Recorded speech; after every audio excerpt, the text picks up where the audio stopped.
Once upon a time, in the bustling village of Kimbuka, nestled in the heart of Africa, there lived a young girl named Amina. Born into a family that struggled to make ends meet, Amina's life was a daily battle against poverty.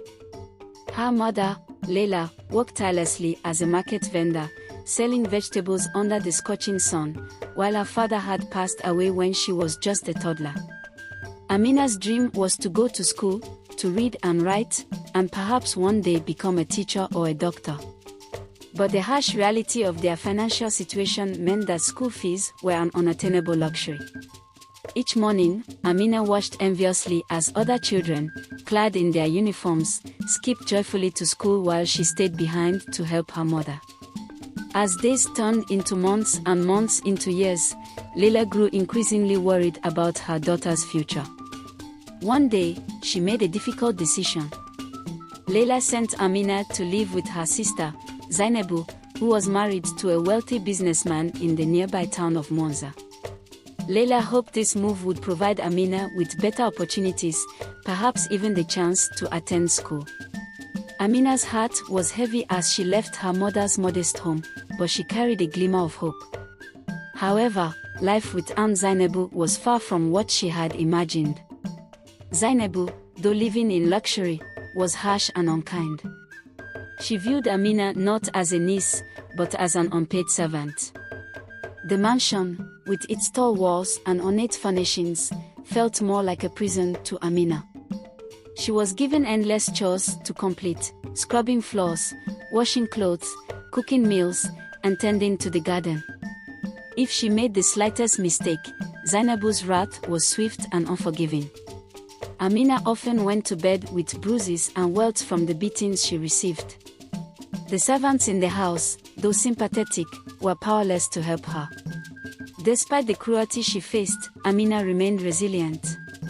She found solace in books she borrowed from the household library and taught herself to read and write by candlelight after everyone else had gone to bed.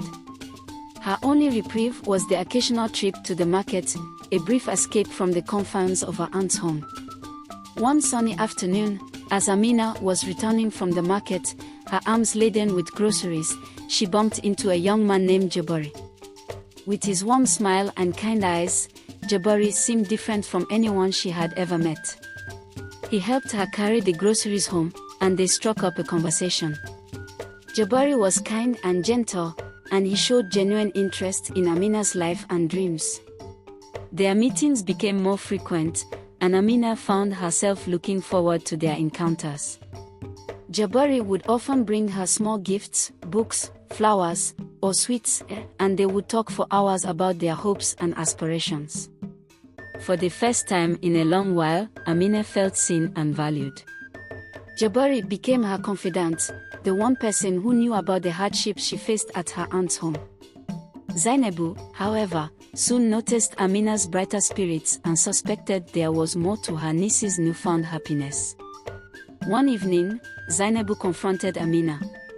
"Who is this boy you've been seeing?" she demanded, her voice laced with contempt. "His name is Jabari," Amina replied cautiously. "He's just a friend." "Just a friend?" Zainabu scoffed. "I don't want you distracting yourself with frivolous relationships. You have chores to do and duties to fulfill here. Do not shame me by associating with the likes of him." Despite her aunt's harsh words, Amina could not bring herself to sever ties with Jabari. Their secret meetings continued, but Amina was always on edge, fearing Zainabu's wrath. Her aunt's jealousy and bitterness grew, fueled by her own insecurities and past disappointments. She began to impose stricter rules on Amina, limiting her time outside the house and assigning her even more arduous tasks.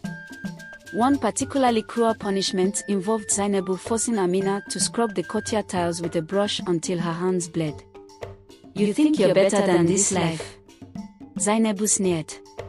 "You'll never be anything more than a burden." Despite the abuse, Amina's bond with Jabari strengthened. He became her rock, encouraging her to hold on to her dreams and promising that they would find a way out together.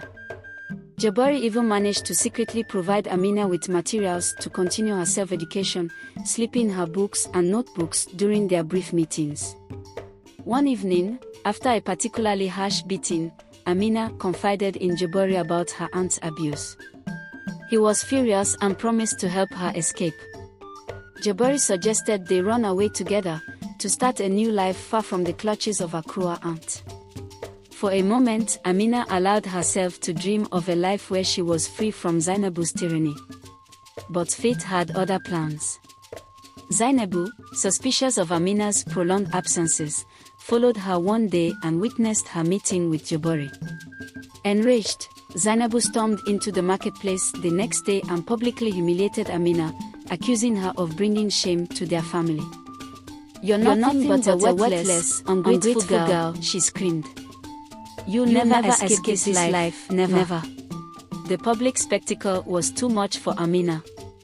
Her spirit, already bruised, felt utterly crushed. She retreated further into herself, avoiding Jabari despite his desperate attempts to reach her. Then came the day when Amina, eager to surprise Jabari with a homemade meal, arrived at his house unannounced.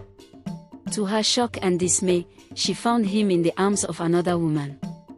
The sight of them together, laughing and holding each other, shattered her heart into pieces. Her world crumbled around her. Betrayed and heartbroken, Amina ran back to her aunt's house, tears streaming down her face. She felt as if the small flame of hope she had nurtured had been cruelly extinguished. For days, Amina stayed in her room, barely eating or speaking.